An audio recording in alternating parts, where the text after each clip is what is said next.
Ça, Comment c'est ça marche? face. Oui, c'est face. Face, allez, face, c'est pour moi. Face, c'est toi, pile, c'est moi. Face, non? Face. Voilà. Bon, eh ben, je vais commencer. Peut-être d'abord, je peux commencer par me présenter, même si Jean-Yves l'a fait très rapidement. Donc, je suis responsable au niveau du ministère de l'Écologie et du Développement durable, d'un bureau qui est en charge de l'information de la population sur les risques majeurs.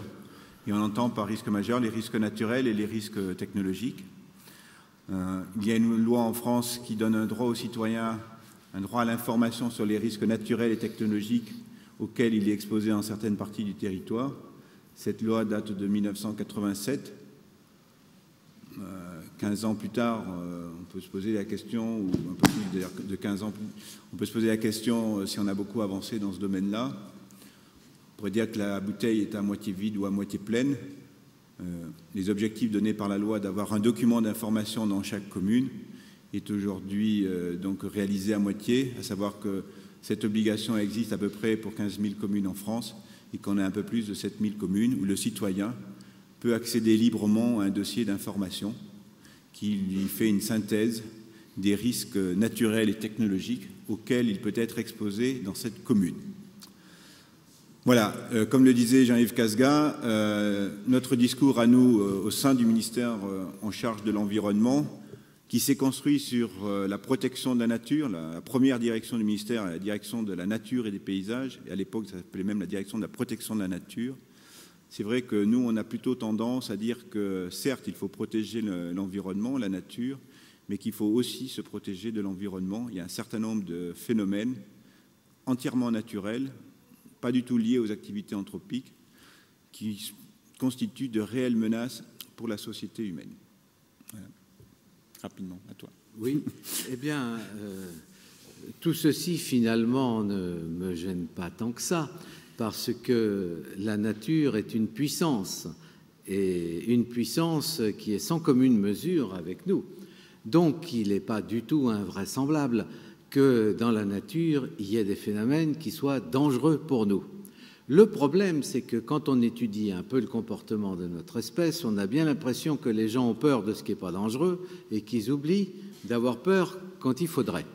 Voir tous les accidents de montagne parce que les gens se croient toujours dans un square urbain, malgré la neige, et au contraire, toutes les terreurs qu'il peut y avoir concernant les cafards qui sont beaucoup moins dangereux que les êtres humains.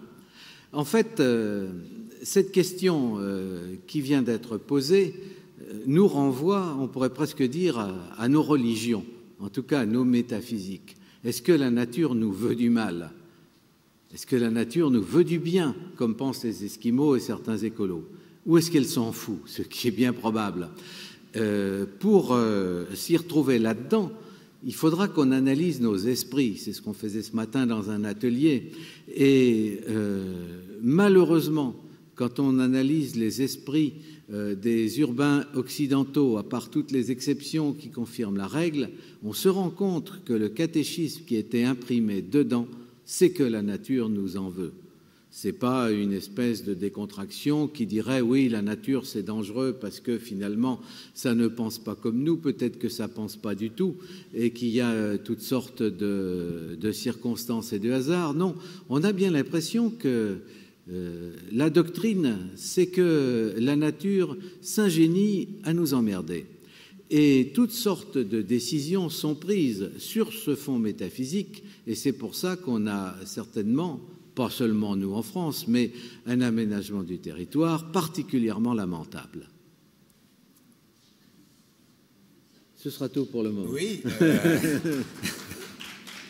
Alors, moi, est-ce que la nature, elle nous veut du bien ou elle nous veut du mal? Je crois que tu disais que la nature, elle s'en fout un peu. En fin de compte, moi, je suis assez d'accord sur ce point de vue-là. Je crois que simplement, l'homme a considéré à un moment qu'il était sur cette planète et qu'il avait envie d'y rester et qu'il avait un certain droit, alors peut-être droit vis-à-vis de cette nature, et que, je dirais, pour assurer sa survie, plutôt que de se poser la question qu'est-ce qu'il pouvait faire au niveau de lui-même, au niveau des biens qu'il mettait en œuvre, il a plutôt à un moment choisi la voie de maîtriser cette nature. Et ce matin, j'animais aussi un atelier où je montrais qu'après une première époque où l'homme ne savait pas trop ce qui lui arrivait dessus lorsqu'il y avait un tremblement de terre ou lorsqu'il y avait une éruption volcanique ou des choses comme ça. Il avait du mal à, me semble-t-il, à bien identifier les raisons.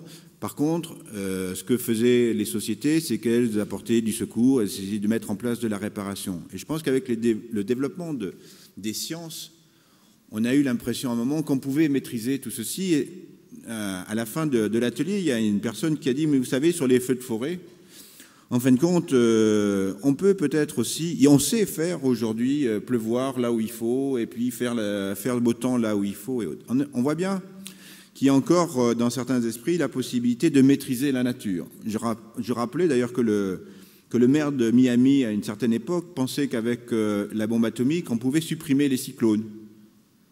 Donc on lui a dit, ça, physiquement, c'est peut-être possible d'ailleurs. Je ne suis pas un grand spécialiste du principe de Carnot, mais ouais, il y a peut-être une piste de ce côté-là, sauf que quelles sont les conséquences d'abord de la bombe atomique, à l'époque on commençait à avoir quelques idées à ce niveau-là, et de supprimer les cyclones, ça pouvait modifier les mouvements au niveau de l'atmosphère et même au-dessus de l'atmosphère, et que ça, on commençait à jouer un peu aux apprentis sorciers. Et donc aujourd'hui, je pense que ce qui change un petit peu dans cette approche de la nature, c'est de dire qu'on n'a plus cette capacité vraiment à maîtriser la nature, qu'il n'est pas d'ailleurs de bon ton de la maîtriser, que c'est plus cette voie-là qu'il faut essayer dans laquelle il faut se diriger, mais plutôt de voir en quoi l'homme peut être concerné par des phénomènes naturels. Est-ce qu'ils leur veulent du bien ou pas? Ça, c'est pas vraiment la question. Par contre, il se rend compte que sa propre survie ou que la survie des biens qu'il a mis en avant, qu'il développe pour son développement personnel, eh bien, peuvent être menacés, détruits par un certain nombre d'événements.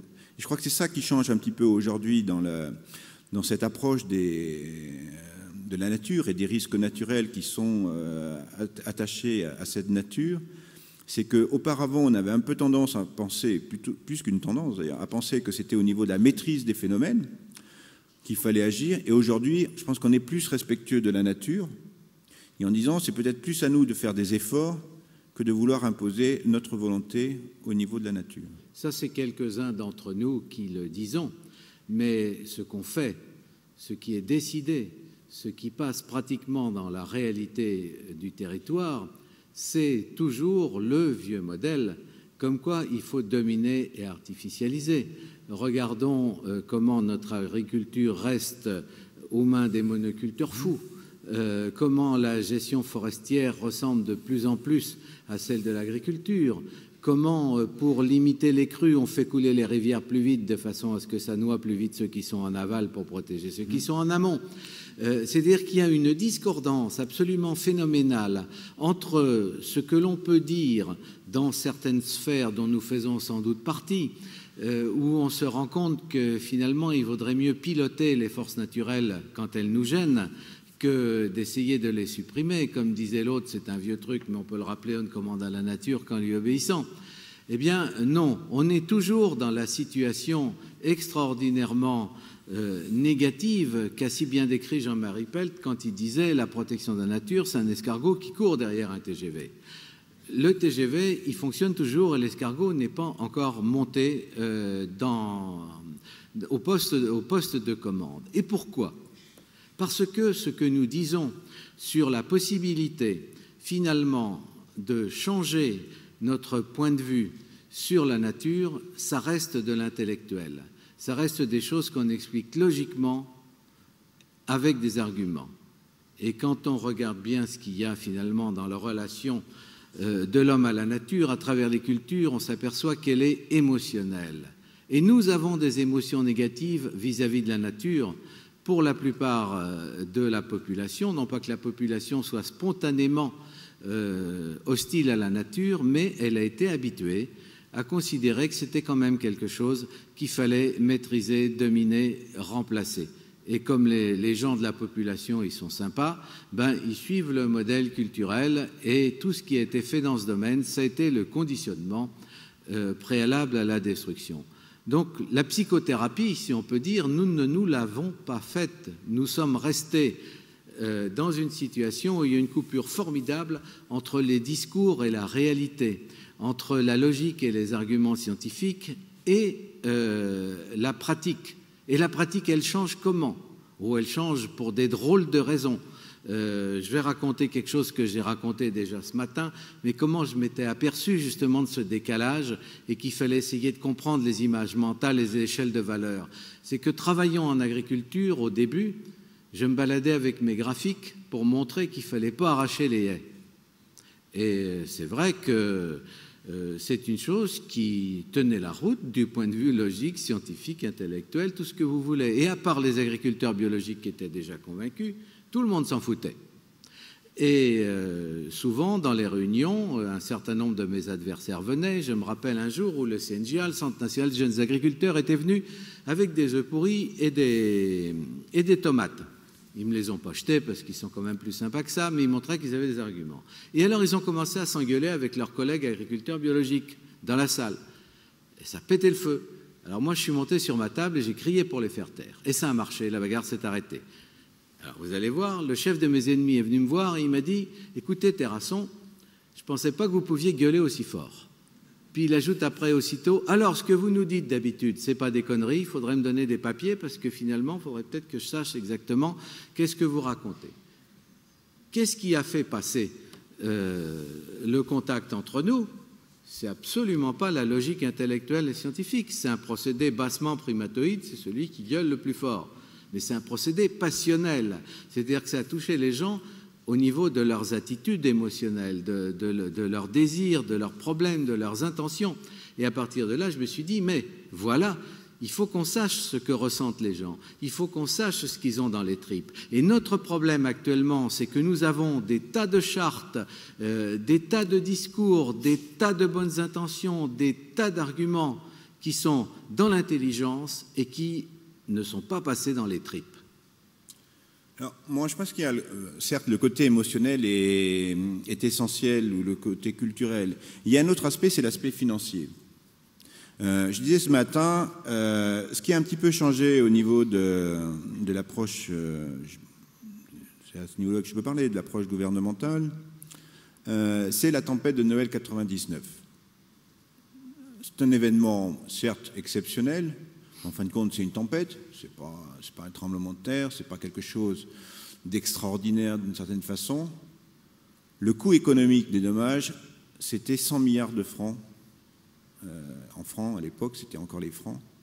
C'est-à-dire 10 fois plus que la catastrophe naturelle la plus importante qu'on avait connue. Donc on changeait d'unité.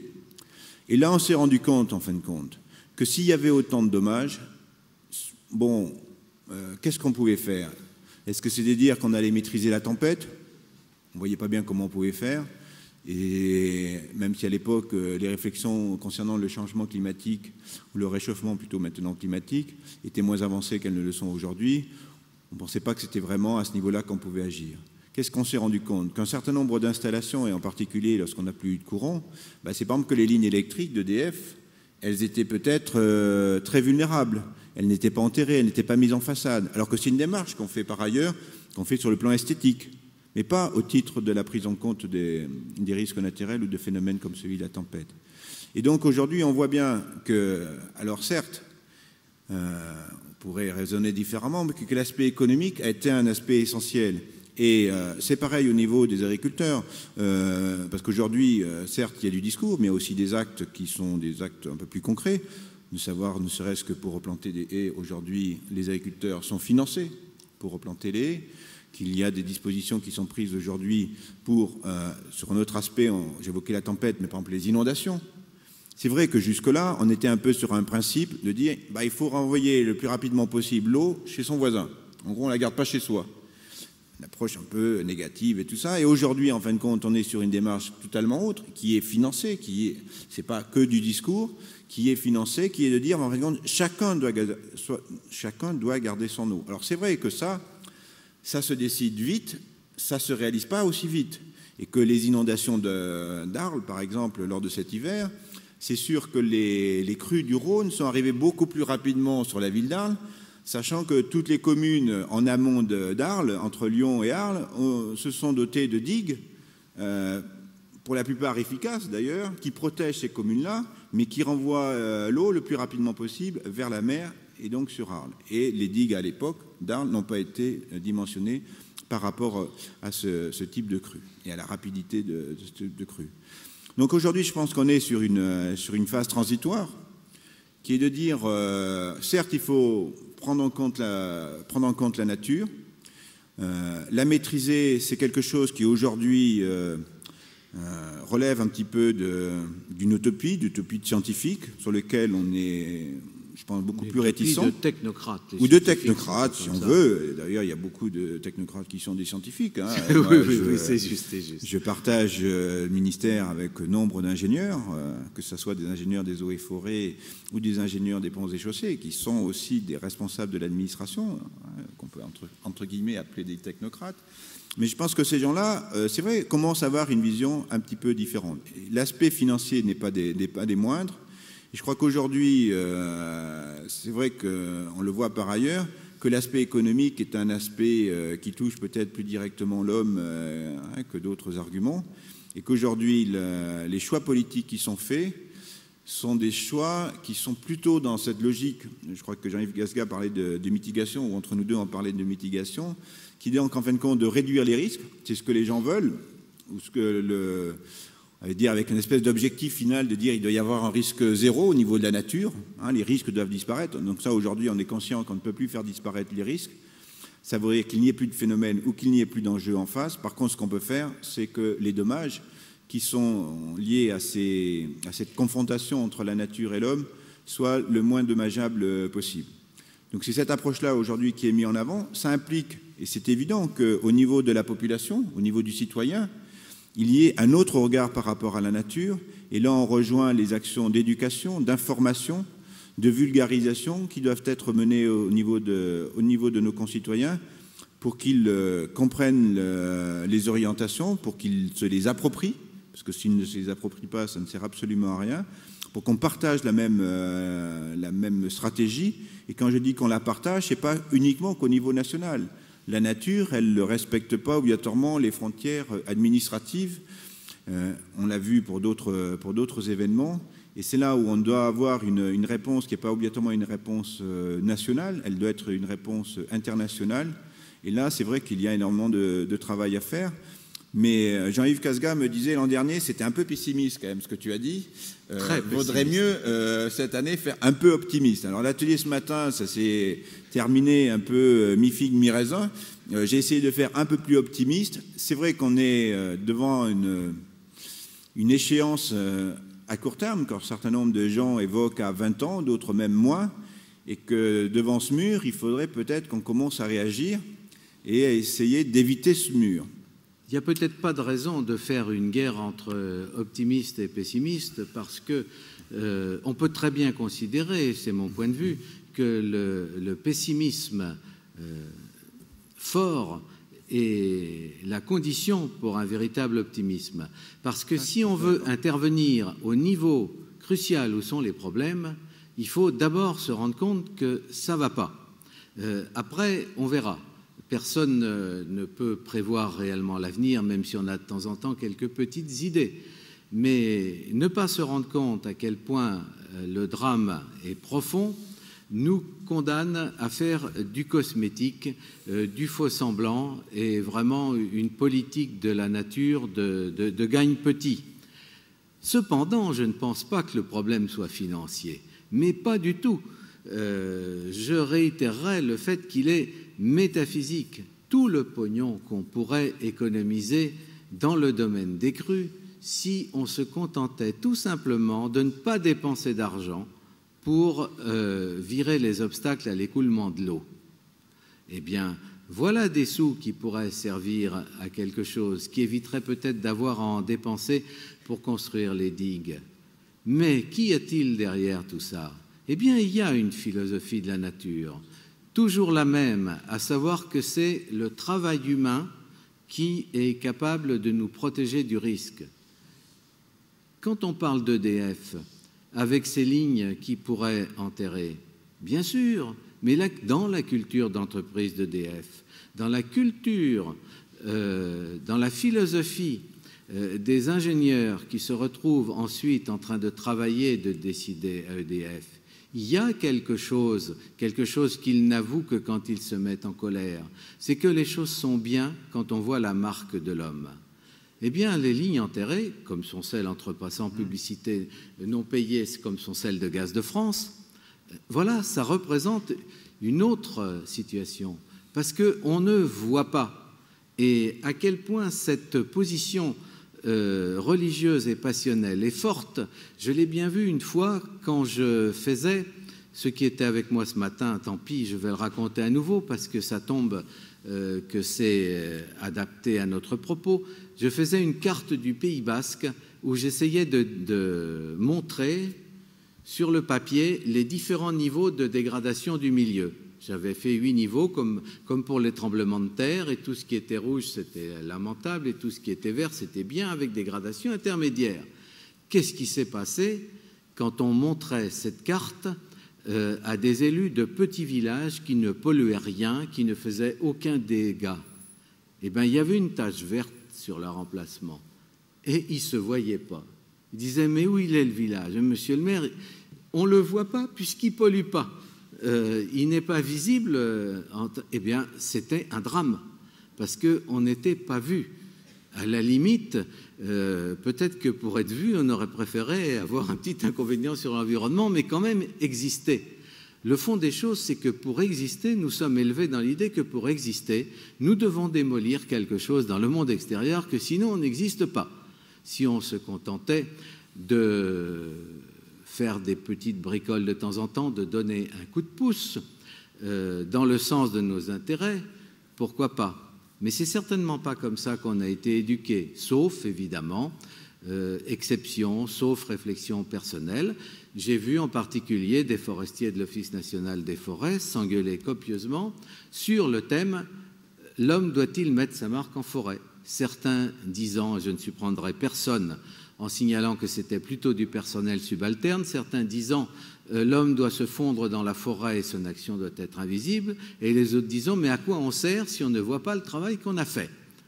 Donc il y a finalement bien caché derrière une série de masques superposés l'idée fondamentale que la civilisation, c'est la lutte contre la nature.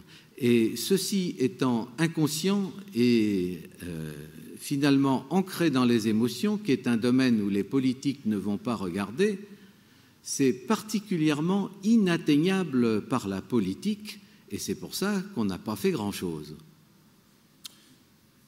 Oui.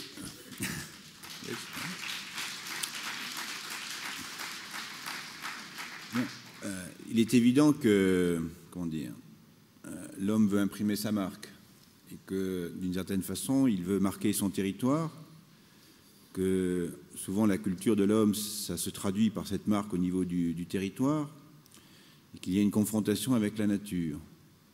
Ceci étant, et nous on le voit, la difficulté, je l'évoquais aussi ce matin, c'est que la prévention, lorsqu'elle marche, ça ne se voit pas. C'est le principe même de la prévention. Ça se passe rien. Voilà, c'est comme le médecin, en fin de compte, quand les gens ne sont pas malades. Voilà. Quand on répare les dégâts. Voilà. Alors c'est vrai qu'il y a tout un travail à mener en matière de communication, en matière d'éducation, de sens donné aux choses. Et nous, souvent, on dit, c'est vrai que comment on fait, nous, pour lutter, entre guillemets, en matière de politique publique, entre la couverture d'un journal de grande diffusion qui va mettre en une de couverture un légionnaire qui héliporte une grand-mère depuis son pavillon qui est inondé, et nous, quels sont les arguments qu'on a ou quelles sont les images que l'on peut mettre en avant pour dire, écoutez, là, il y a un travail de complémentarité entre les activités humaines et la nature qui fait que, entre guillemets, il y a la meilleure harmonie possible entre ces deux mondes-là. Donc là, il y a tout un travail aujourd'hui qui est à mener, et donc c'est plus sur des aspects culturels. D'ailleurs, on parle, à la demande de la ministre, quand elle est arrivée, elle nous avait demandé de lutter, enfin, nous avait dit le sentiment d'insécurité n'existe pas uniquement que dans les banlieues, il existe aussi autour d'AZF et dans les zones inondables. Et donc, vous êtes priés de réfléchir à la mise en place d'une politique qui fasse que ce sentiment d'insécurité diminue. Il faut rendre les gens plus conscients du risque et développer une culture du risque. Donc aujourd'hui, on travaille à l'élaboration de cette culture du risque qui implique cet aspect d'éducation et d'information, de valeurs aussi qui sont mises en avant. Ceci étant, sur certains aspects, je serais quand même assez optimiste parce que je vois un certain nombre d'hommes politiques, de maires en particulier. C'est vrai que les actions que l'on mène ne répondent pas au temps politique. Elles peuvent répondre au temps de la nature, mais elles ne répondent pas obligatoirement à la durée des mandats politiques et que l'élu peut avoir comme priorité aussi de se faire réélire et d'avoir des choses qui soient concrètes, sur lesquelles on puisse communiquer, qui puissent être visibles par la population.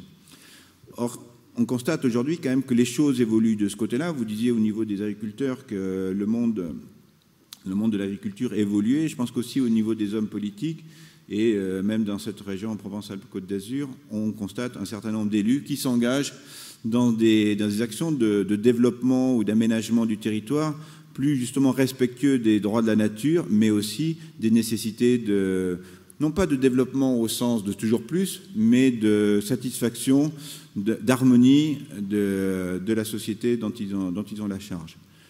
Alors, c'est pour ça, certes, il y a l'aspect culturel, et je pense qu'il y a l'aspect économique, et on l'a quand même vu. Alors, on pourrait dire, d'ailleurs souvent nous on le dit aussi, c'est que lorsqu'il y a une catastrophe, au moins ça nous aide. Oui. On a toujours un peu tendance à nous dire, mais vous devez travailler beaucoup. Là, on dit non, nous on ne travaille pas du tout à ce moment-là, c'est pas notre problème. On va travailler après, mais on a beaucoup travaillé avant pour dire, ben voilà ce qui peut être mis en place par les autorités. C'est tout le travail qu'on a fait d'ailleurs après la tempête et après l'explosion d'AZF, qui a amené les parlementaires à voter au mois de juillet dernier une loi sur les risques naturels et technologiques. Cette loi, elle a été préparée depuis longue date, avec un certain nombre d'obligations qui vont être mises en place, ou d'obligations et puis d'aides financières aussi qui seront mises en œuvre, pour justement aller dans un sens d'une plus grande responsabilité individuelle dans le domaine du lien entre l'homme et la nature, mais aussi en des moyens financiers pour aller dans cette stratégie justement de réduction du risque que par ailleurs on appelle la mitigation. Mais l'économie, elle est fondée sur quoi? Elle est peut-être bien fondée sur une position métaphysique. Quand on regarde les calculs économiques et qu'on essaie d'y comprendre quelque chose, on trouve souvent des appréciations qui comptent comme phénomène positif des choses qui, pour un naturaliste, par exemple, sont parfaitement négatives. La puissance de l'économie, je n'y crois qu'à moins de la moitié. Bien sûr, il faut avoir de quoi manger, il faut mettre nos routes quelque part, nos bâtiments et tout ça. Ça fait partie des bases de l'organisation sociale. Mais quand je vois à quel point des décisions absurdes, pour reprendre le titre d'un bouquin, ont été prises en agriculture, en matière de foresterie, en matière également de gestion des rivières ou de gestion de la mer, même à quoi qu'elle n'est pas gérée, mais de la façon dont on a encouragé inconsidérément l'augmentation de la capacité de pêche des bateaux qui a fait diminuer les stocks, etc. etc. Finalement, l'économie, pour moi, l'économie n'est qu'un paravent. Je pense encore à la politique des grands barrages en Afrique qui a foutu en l'air les agricultures vivrières pour des cultures d'exportation. Ça, c'était de la vraie économie. Je me souviens d'avoir discuté avec les responsables qui n'avaient que le mot développement économique à la bouche. Eh bien, maintenant, quand j'entends le mot économie, je ne sors pas mon revolver parce que j'en ai pas, mais je sors le mot religion. Je dis que derrière notre économie, telle qu'elle est organisée et telle qu'elle prétend tout diriger, il y a la religion de l'adoration de l'homme par l'homme. Et que, ce faisant, la planète est dirigée, tout ce qui se passe sur la planète en matière d'aménagement, sauf quelques rares exceptions qui confirment la règle, est en général fait par des gens qui ne connaissent pas le fonctionnement de la planète. Alors dans ce grand hôpital psychiatrique où les malades sont au pouvoir, on pourrait quand même rechercher le moyen, non j'ai dit rechercher parce que je ne l'ai pas, rechercher le moyen pour que les décisions soient prises par des gens qui sont compétents. Et à mon avis, il faut désacraliser l'économie. Et l'un des signes, peut-être, par lesquels on pourrait voir si l'économie est désacralisée, c'est dans tous les discours que l'on entend, que l'on cesse de dire qu'il faut concilier l'économie et l'écologie.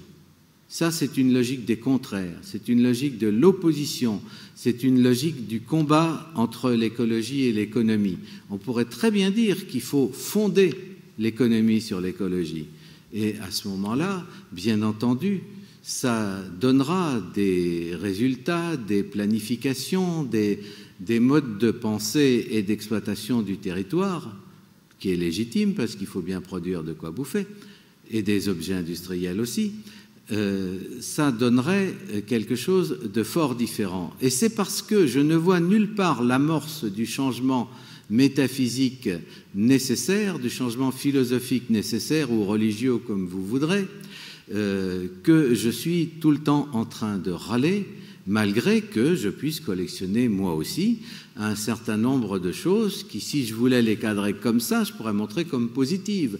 J'ai plein de coupures de presse chez moi qui montrent combien de changements il y a en agriculture, combien les industriels deviennent conscients, comment les décideurs politiques sont en train de changer leur fusil d'épaule.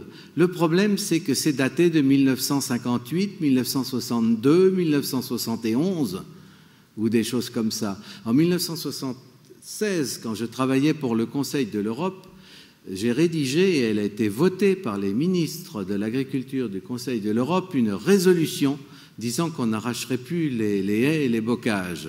On voit ce qui s'en est en suivi. Donc, dans cette situation, je crois que notre premier boulot, c'est de nous rendre compte que nous ne sommes pas dirigés par les forces économiques ou financières, mais que nous sommes dirigés par les forces passionnelles. Oui.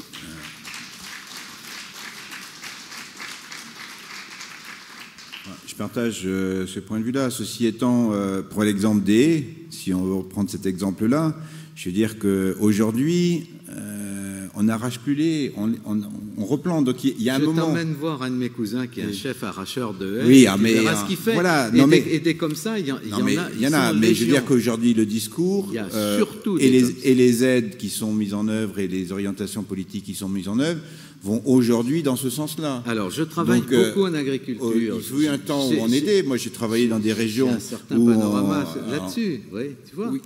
Oui, non, mais je pense qu'à un moment, il y a des contradictions. Il y a des contradictions. Je crois qu'on est obligé d'avancer en biseau, d'une certaine façon. On ne peut pas changer à 180 degrés. Ce que je dirais, c'est que la profession agricole, qui ne doutait pas de son modèle, doute, y compris dans les syndicats dits majoritaires. Par contre, il n'y a pratiquement aucune traduction sur le terrain. Il y a effectivement un certain nombre de replantations de haies qui est sans commune mesure avec la destruction, destruction qui se poursuit dans un certain nombre de remembrements, bien qu'il y en ait moins, mais il y a les remembrements induits par les voies routières, les TGV, les machins comme ça. Et d'autre part, les agriculteurs qui ne portent pas la responsabilité ultime. Les agriculteurs ont tellement été travaillés au corps pendant 40 ans pour faire coïncider l'image d'archaïsme avec celle des haies, qu'ils continuent à arracher. Et la course entre la plantation et l'arrachage, c'est vraiment l'escargot derrière le TGV.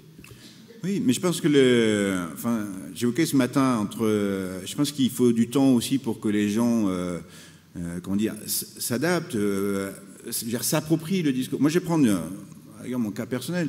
Je suis responsable de l'information sur les risques majeurs. Je dis il faut que les gens soient plus responsables, réfléchissent à leur propre sécurité, mettent en œuvre un certain nombre de dispositions.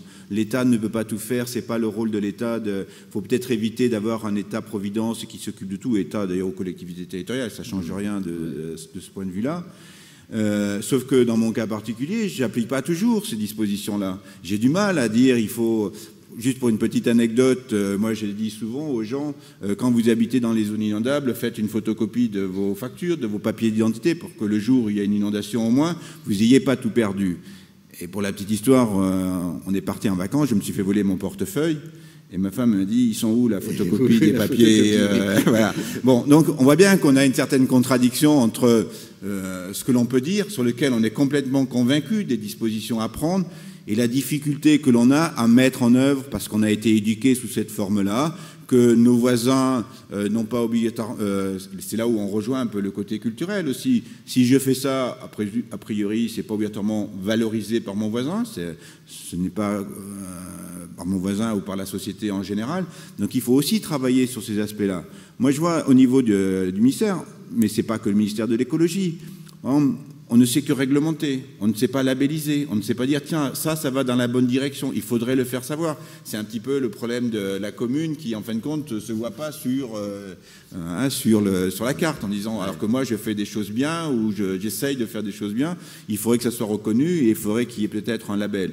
Non, on dit ça c'est normal à la rigueur et c'est simplement celui qui fait une faute, qui est cartographié, qui est identifié, qui se fait connaître d'une certaine façon. C'est aussi entre guillemets, de la publicité, même si ce n'est pas toujours la publicité, mais au moins c'est de se faire connaître, c'est déjà important d'être connu. Ouais. Donc là, je crois qu'il y a aussi un travail à mener qui est culturel. En fin de compte, il faut se demander quel est le secret de la diffusion culturelle. Pourquoi des idées ont-elles une influence ? Un ex-ministre qui s'appelle Yves Cochet, il n'y a pas de secret, me disait récemment comment ça se fait que nos idées, qui sont pourtant bonnes, ne se diffusent pas dans la société. Eh bien, je lui ai dit, mais voilà, parce que nous manquons de capacité de contagion, nous manquons de capacité d'influence. Parce que si j'ai raison, c'est-à-dire si par hasard le fond des choses est d'ordre passionnel, émotionnel et inconscient, il faut se poser la question de comment fonctionnent les voies de la diffusion passionnelle, émotionnelle et inconsciente. Et il y a des gens dans notre société qui le savent très bien. Ce sont tous ceux qui font la publicité. Malheureusement, ils l'utilisent pour des objectifs qui ne sont pas toujours bien recommandables. Mais il y a des moyens de comprendre. Et trop souvent, et c'est le cas de l'éducation à l'environnement dont on parlait tout à l'heure, on s'est lancé avec des bonnes intentions dans un registre qui ne peut pas toucher la zone qu'il faudrait toucher, c'est-à-dire un registre intellectuel. Et quand par hasard, on se rend compte qu'il faut toucher le registre de la sensation, mais comment on fait ? Mais c'est qu'on ne sait pas faire.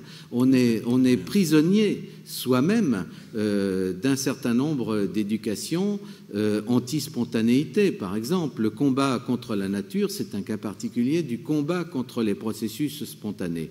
Eh bien, comprendre, savoir, et ça c'est le domaine un peu de ce qu'on appelle vaguement les sciences cognitives, savoir comment fonctionne l'esprit humain, le déterminisme de son comportement à travers ses perceptions et ses échelles de valeur, ce sont des choses très dérangeantes, très difficiles à faire et sur lesquelles on ne possède peut-être pas suffisamment de savoir-faire. Mais notre première difficulté est de tourner notre regard dans cette direction, de se rendre compte à quel point les textes sont inopérants, les textes qui ne sont pas appliqués dans la République française et ailleurs, mais il y en a tout plein d'ailleurs, certains ça vaut mieux sûrement.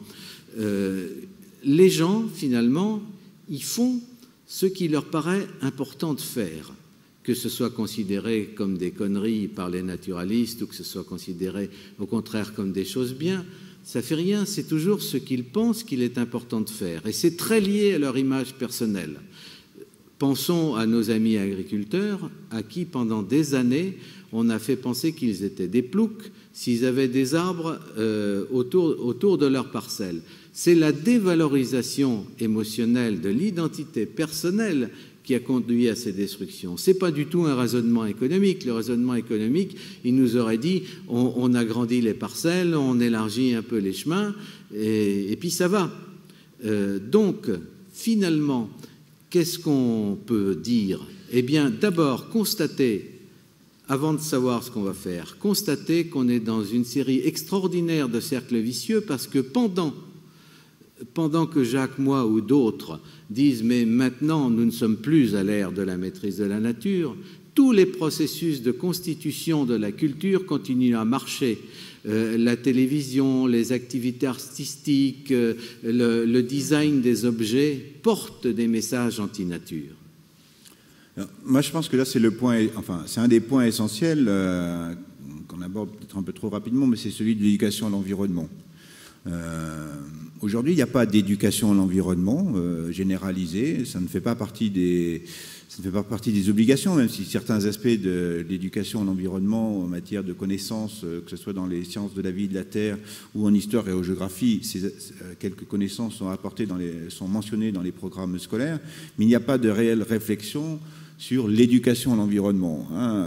Nous avions fait dire un jour à Yves Cochet, lors d'un colloque qui s'appelait Planétaire, sur une rencontre francophone sur l'éducation relative à l'environnement à l'UNESCO, on lui avait fait dire que l'éducation à l'environnement était aussi nécessaire au développement durable que l'avait été l'éducation à l'apprentissage de la lecture et à l'écriture pour le développement industriel au siècle dernier. Je pense qu'on a appris au siècle dernier, parce que pour planter les pommes de terre, à la rigueur, on n'a peut-être pas besoin de savoir lire, mais au moins pour se servir des machines et pour lire les produits ou les modes d'emploi, il y avait quand même besoin d'apprendre à lire et à écrire. Eh bien, d'abord, pas du tout polémique ni une attaque, mais un ministère qui a été longtemps géré par des ministres en charge de l'écologie et qui se voulaient écologistes ont très peu développé l'éducation à l'environnement et qu'aujourd'hui, il y a une volonté gouvernementale plus forte de développer cette éducation à l'environnement avec une mission qui a été confiée à notre ministère et au ministère de l'Éducation nationale de développer partout et pour tous une éducation à l'environnement vers un développement durable. On a bien raison, mais qu'est-ce que c'est? Alors, la véritable question, c'est très bien. C'est qu'est-ce que c'est? Après, quel est le fond? Quel est le fond et quelle est la forme? Qu'est-ce que c'est? Parce que quand une notion comme ça commence à avoir du succès, on est tout content et on s'aperçoit au bout de quelques années que ça a été complètement retourné de l'intérieur vers son contraire. Par exemple, développement durable, je me souviens d'une formation que j'avais faite pour des ingénieurs de l'équipement.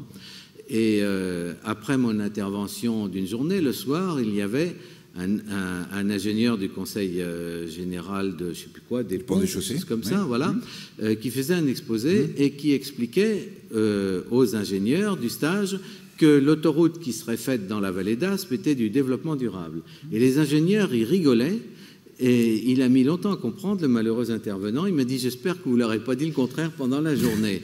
Mais tout peut être mis à la sauce développement durable et l'éducation en l'environnement aussi.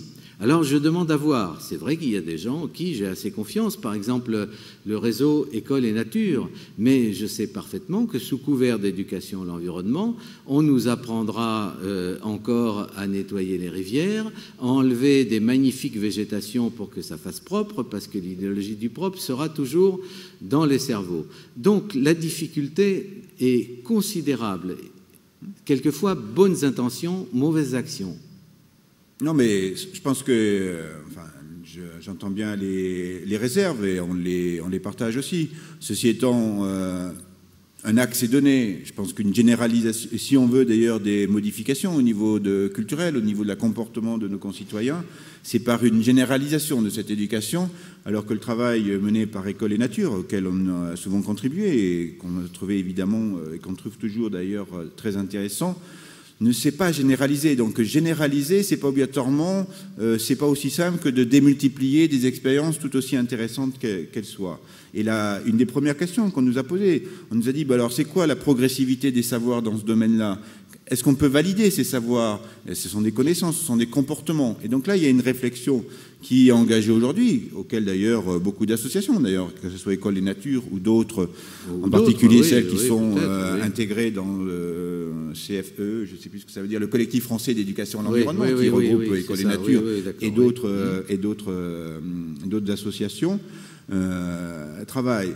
Ce qu'on avait constaté jusque-là, c'est que l'éducation nationale ne prenait pas en charge cette éducation à l'environnement, et que c'était en fin de compte le milieu associatif qui l'avait pris en charge, avec une certaine efficacité, mais n'arrivons pas à couvrir la totalité de nos jeunes concitoyens. Et aujourd'hui, la volonté est justement de généraliser cette éducation à l'environnement. Alors c'est vrai que se pose la question du discours, du fond, accessoirement de la forme. La question de qui a le pouvoir éducatif, car dans notre société, il n'est pas évident que ce soit les enseignants qui aient le pouvoir éducatif. Ce sont toutes sortes d'autres forces de la société, en particulier la publicité, qui fait la véritable éducation, qui conditionne les réflexes et les comportements des gens. Et le fait de généraliser des activités d'éducation à l'environnement peut se produire sans qu'il y ait aucune incidence sur la réalité du territoire, tout simplement parce que l'éducation qui pèserait le plus lourd serait faite en dehors des écoles. Et une éducation, une anti-éducation, on pourrait dire, qui ne serait pas basée ni sur la connaissance des phénomènes de la planète, ni non plus sur une attitude émotionnelle bienveillante vis-à-vis de cette planète, mais sur le vieux discours de la puissance illimitée de l'homme qui est encore, sauf là, avec 2 ou 3 exceptions que je connais, qui est encore l'essentiel de ce qui passe à travers de notre publicité, des formes de nos voitures et même des formes de nos brosses à dents. Pendant que tout le climat culturel est orienté dans un sens, qu'est-ce qui reste comme poids à l'école? C'est qu'on pense toujours que l'école a le même poids qu'elle avait il y a 50 ans. Et c'est devenu pratiquement dérisoire. C'est-à-dire que si il y a des administrations, des pouvoirs publics qui veulent encourager l'éducation à l'environnement, il faut qu'ils commencent par se rendre compte de leur absence de pouvoir. Oh, ça, on connaît un peu les limites, mais tout à fait d'accord pour partager ce constat sur le poids de l'éducation nationale dans l'éducation de la jeunesse. Il existe quand même. Mais il y a des beaux restes. Il faut le voilà. Il y a quand même encore quelques beaux restes. Mais c'est vrai qu'un enfant peut passer 3 heures par jour devant la télévision, donc à la rigueur, pas autant, mais c'est pas tout à fait négligeable au niveau de sa. Les architectures, j'ai oublié les architectures. Oui, voilà. Comme comme je suis architecte, je vois que je suis tout à fait concerné. C'est vrai que juste là, il y a un travail à faire. On parle aujourd'hui de la haute qualité environnementale. Il y a une approche un petit peu aujourd'hui différente dans le monde du bâtiment vis-à-vis de l'environnement, de la nature, de voir comment on peut composer avec elle, quelle harmonie on peut trouver. Mais nous, il y a une réflexion qu'on essaye de mener, c'est justement au niveau des médias. Je pense que la force de la télévision est très importante au niveau, tout aussi de la jeunesse qu'ailleurs que des adultes, peut-être des fois même plus au niveau des adultes, parce que des fois les jeunes, ils ont un peu de... On regarde des fois ça un peu au 2e degré, ce qui n'est pas toujours le cas des adultes. Et là, il y a un travail qui est long, difficile.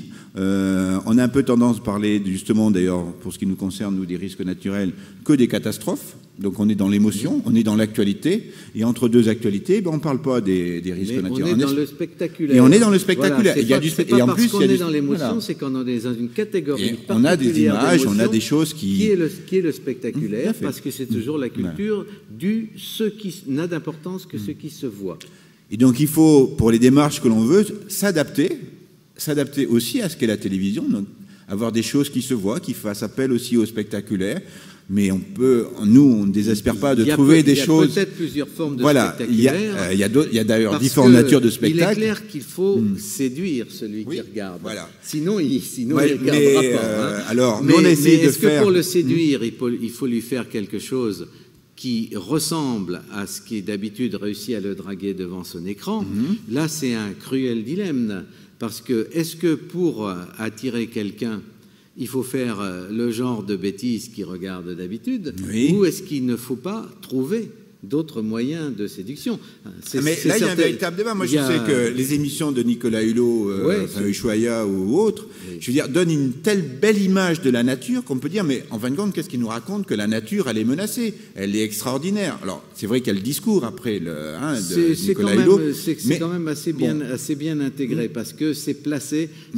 Mais le risque, d'une certaine façon, c'est de dire que les gens aussi constatent qu'en fin de compte, tout ne veut pas si mal que ça, qu'il y a encore, comme on disait sur l'éducation nationale, de beaux restes, de choses, etc., pourrait faire penser que justement ça ne va pas si mal. Et je trouve que le mérite de Nicolas Hulot, c'est d'avoir évolué depuis une série d'émissions qui étaient certainement pas très militantes, vers quelque chose où l'on entend des phrases que même les associations de protection de la nature, qui sont assez domestiquées, on peut bien le dire, n'osent plus prononcer. Donc c'est là où je dirais, et là je partage tout à fait ce point de vue-là, de dire que ce qui est intéressant, c'est que quelqu'un qui montre d'aussi belles images, qui pourrait dire, en fin de compte, tout va bien, regardez. Qui pourrait rester sur ces images. Et qui pourrait rester là, dit aux gens, attention, c'est de dire, on va dans le mur et qu'il faut vraiment que les choses évoluent. L'attention du spectateur a été draguée. mais pas seulement. Voilà. C'est une bonne approche. Nous, on a essayé de le faire sur d'autres approches pour voir comment, dans des téléfilms aussi, on peut faire passer un certain nombre de messages. Même les pubs, ou les publicités.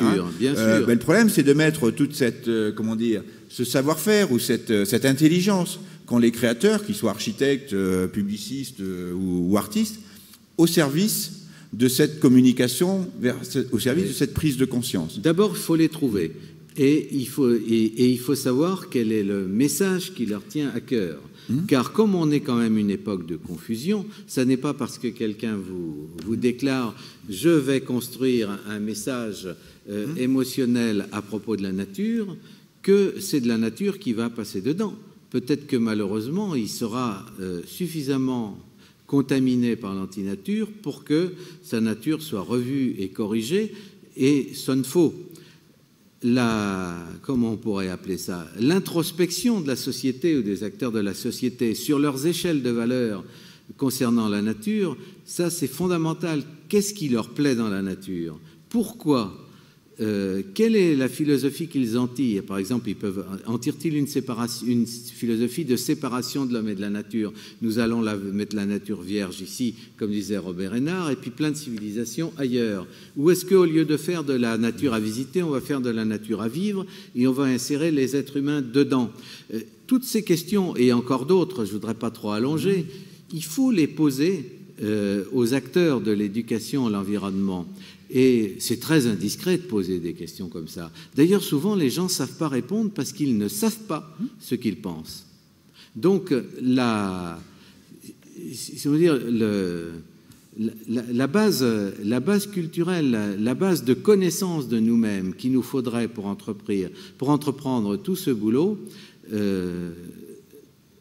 reste à faire. Non seulement elle reste à faire, mais on ne perçoit pas qu'on en a besoin. Je pense qu'elle reste à faire, qu'elle est immense, qu'on ne perçoit pas le besoin, ça, je serais moi... Certains le perçoivent. Oui, mais je pense que de plus en plus de gens le perçoivent. Le corps social, le psychologique, là où je pense qu'il y a, c'est comment faire. Et c'est là où il y a une réflexion à mener. C'est vrai que lorsque, un jour, le cabinet nous a dit, OK, on va faire l'éducation à l'environnement. Alors, très bien, on fait quoi alors? Et puis comment on fait alors? Qu'est-ce qu'on apprend à 6 ans? Qu'est-ce qu'on apprend à 10 ans? Qu'est-ce qu'on peut enseigner? Avec quel mode? Et ça, tu es dans le contenu déjà seulement. C'est qu'il n'y a pas que le contenu. Oui. Il y a comment le faire. La forme, comment on travaille avec d'autres acteurs. Est-ce que l'école est le seul acteur? Tout à l'heure, je disais que les associations d'éducation à l'environnement étaient quand même une part importante du travail qui avait été mené jusque-là. Comment on les associe à ce travail-là? C'est pas l'idée de dire maintenant il y a l'éducation nationale, rentrez chez vous, on n'a plus besoin de vous. Comment on les associe? Puis comment aussi on est en cohérence, en complémentarité avec d'autres moyens, le livre, la publicité ou les médias, les chaînes de télévision et autres. Et là aujourd'hui, ce qu'on se rend compte, c'est qu'on est peu à travailler autour de ça. Il y a peu de réflexion. Je l'évoquais, le Comité français d'éducation à l'environnement. La réflexion, elle est un peu à faire. On dit il faudrait... mince, maintenant il y a une commande, alors mince, comment on fait là? Et c'est ça, je crois, aujourd'hui, où il y a vraiment des questions à se poser, au niveau national, voire au niveau international, parce qu'après tout, on n'est pas les seuls à se poser ce type de réflexion. Lorsqu'on va dans les autres pays européens et même ailleurs au-delà, on se pose aussi ce genre de questions, même si certains pays comme le Canada sont peut-être un peu plus avancés que nous. Mais ce travail-là, à mon avis, reste à faire. Et c'est là, à mon avis, où il n'y a pas à rater la marche, ou la direction. On voit bien qu'il y a des forces économiques, d'ailleurs, qui pourraient, comprendre l'ère du temps et s'y adapter. Moi, je ne veux pas citer de marque, mais lorsque je vois des grandes sociétés qui gèrent les énergies fossiles, entre guillemets, pour dire qu'elles font du développement durable, j'ai dit, à un moment, j'ai pas bien compris, là, parce que normalement, il faudrait éviter quand même d'utiliser les énergies fossiles, et ce sont ceux qui font les énergies fossiles qui disent que... C'est pourtant très facile à comprendre. Oui, tout pouvoir qui est contesté commence sa première démarche par d'abord rejeter la critique. Ensuite, s'il ne peut pas, il se dit je vais faire semblant, mais purement semblant, sans rien faire. Et puis, si ce n'est pas encore suffisant, il va donner des gages, mais sans importance. Et ce n'est que dans un temps ultime, s'il y a une pression culturelle forte, qui va vraiment se dire « ouais, je ferais mieux de changer ».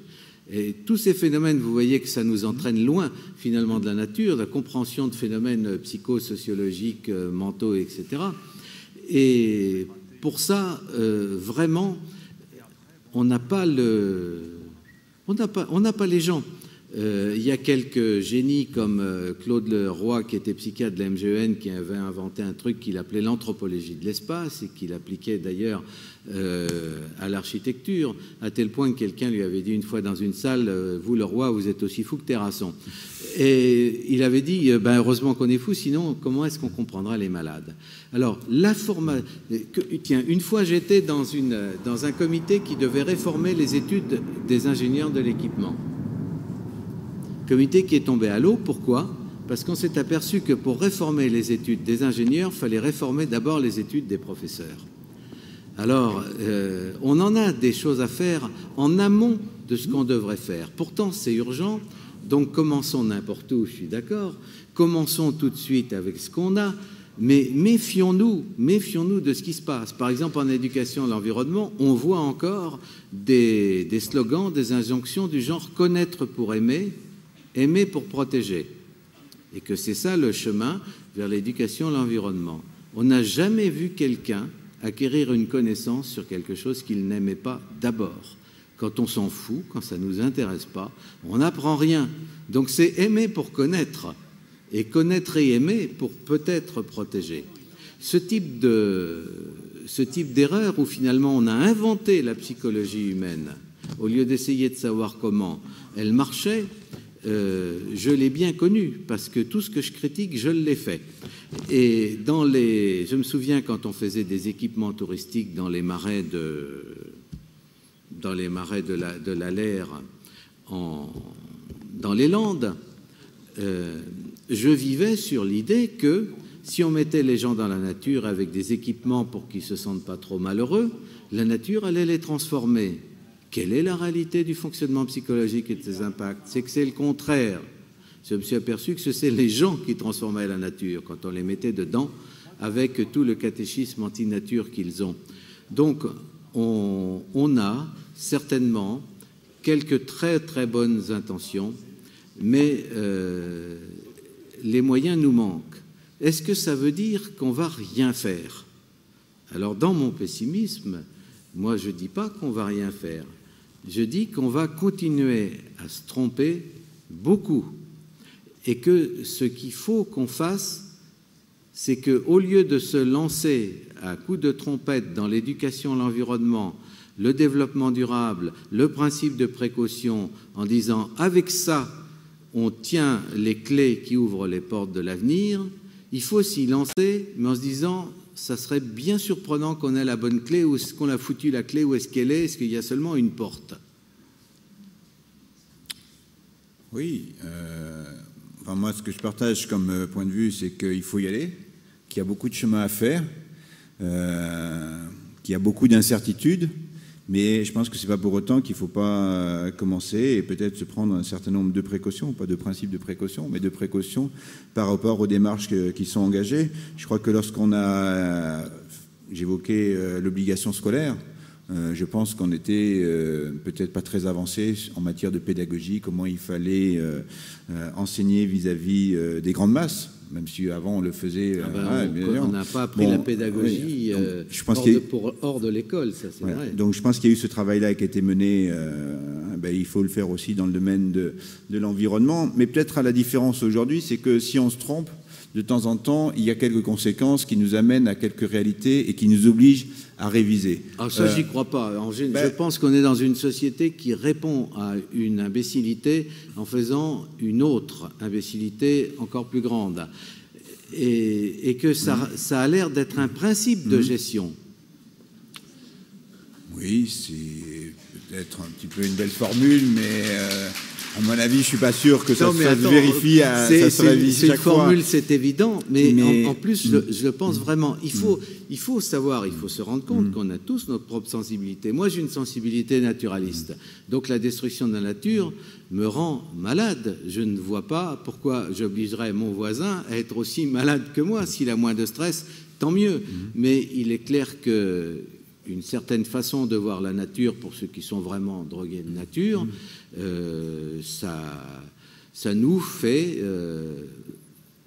construire une vision du monde qui n'est pas spécialement joyeuse.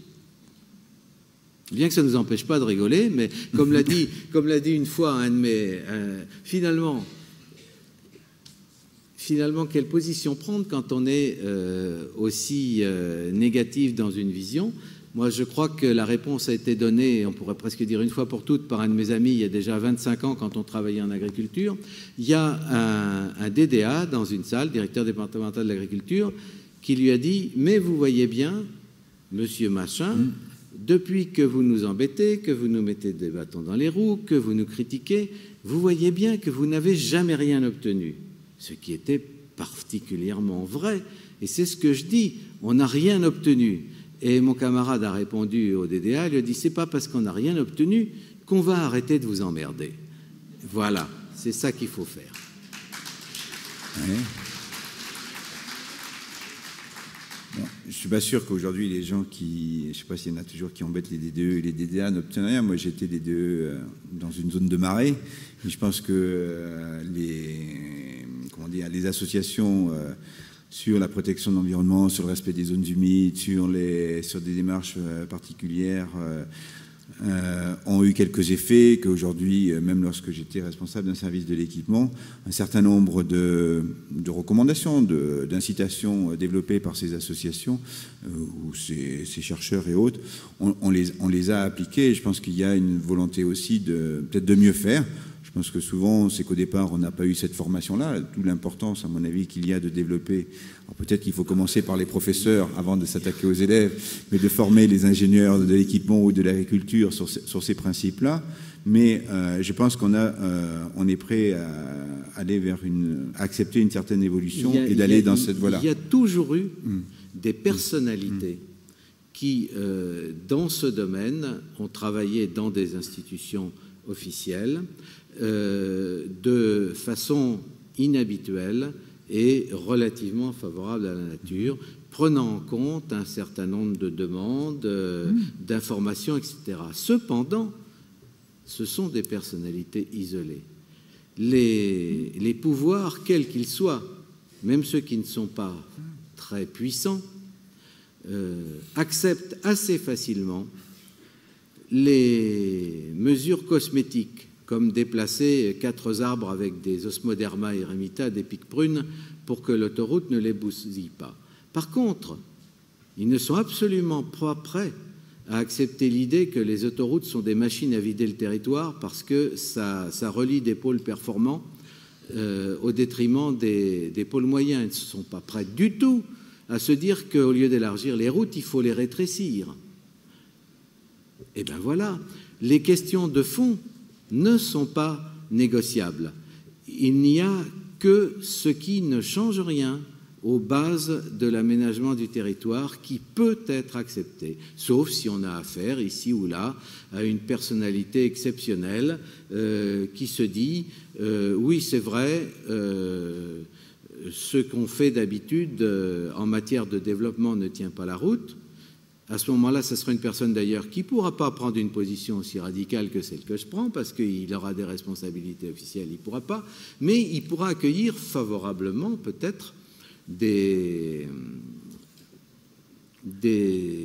informations, prendre des décisions un peu moins catastrophiques.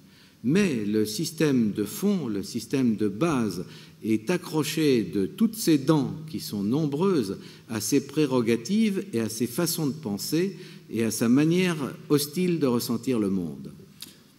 Oui, mais je pense que là, sur cet aspect-là, c'est toute l'importance de l'éducation, de l'information, de la reconnaissance des propos de cette personnalité par ses agents, par les ingénieurs qui travaillent avec lui, par par les élus auxquels ils se trouvent confrontés ou pour lesquels ils travaillent, parce que souvent, d'ailleurs, on travaille pour les collectivités locales, hein, quand même, c'est pas...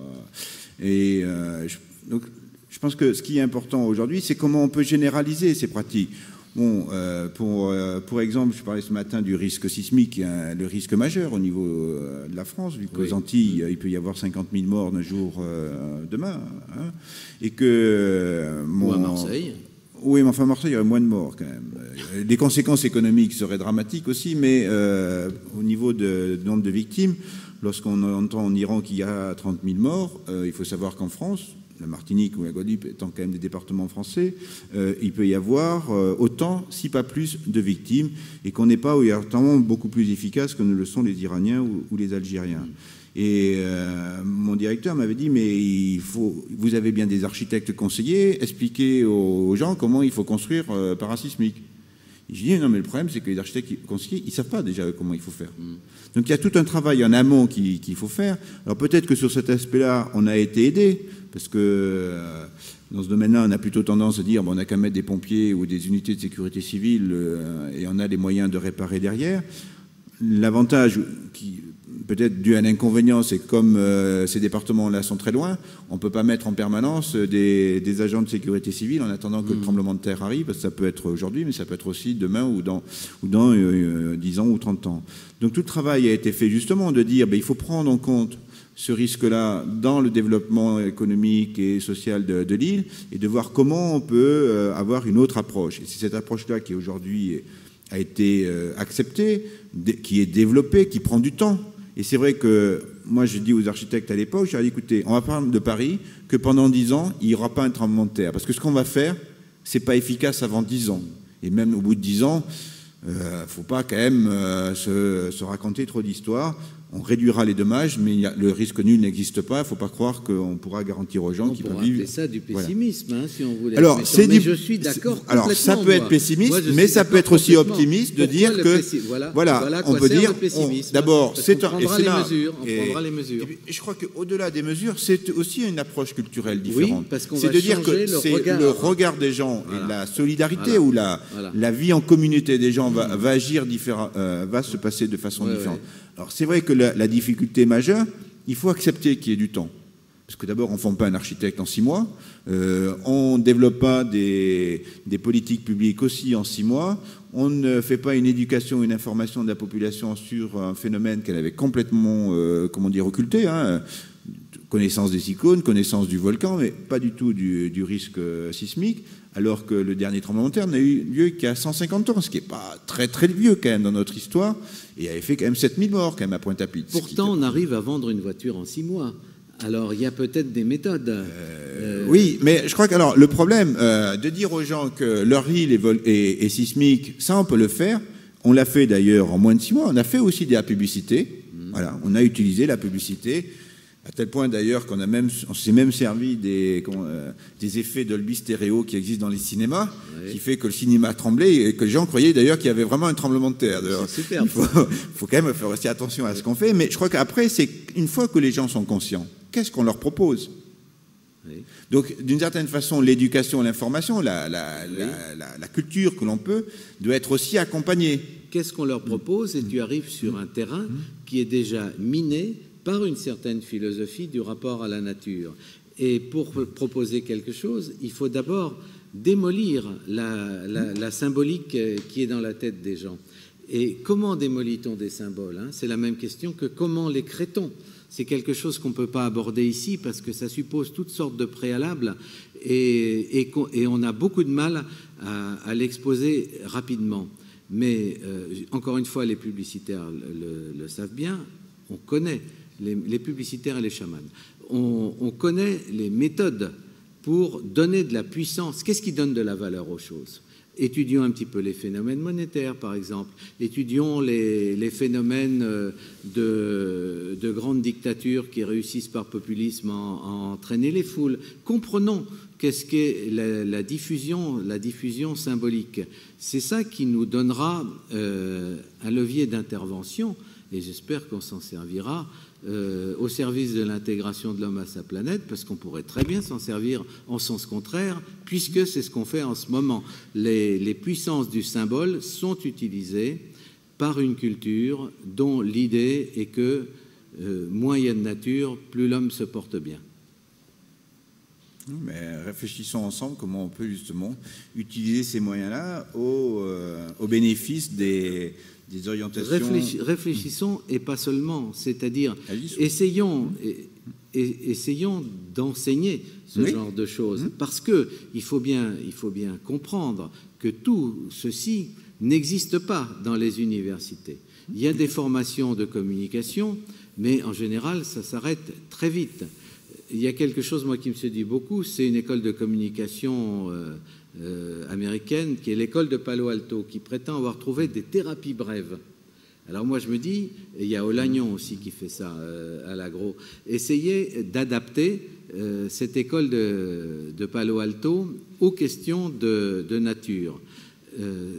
C'est basé sur le paradoxe, sur l'inattendu, sur la surprise, mais ça donne quelquefois l'espoir qu'on peut intervenir rapidement sur une situation nouée en cercle vicieux. Cependant, cet enseignement n'existe pas, pratiquement pas. Enfin, cette école a une branche à Liège, je crois qu'ils sont en train d'essayer de s'installer à Avignon. Mais pour un étudiant, c'est pas un choix. C'est pas un choix, parce que du point de vue carrière, ça ne mène à rien.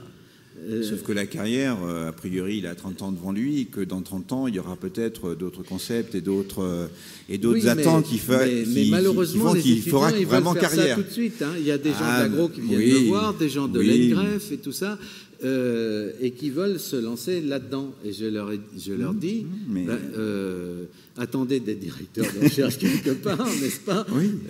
Mais ils essaient de le faire quand même, mais je ne sais pas très bien. Moi, je pense qu'il y a aujourd'hui, nous, on reçoit aussi quelques étudiants qui disent, mais c'est dans cette voie-là qu'on veut aller, on veut travailler. Et c'est vrai qu'ils sont conscients qu'a priori, c'est peut-être pas le meilleur créneau pour démarrer carrière ou pour développer un bureau d'études ou une agence.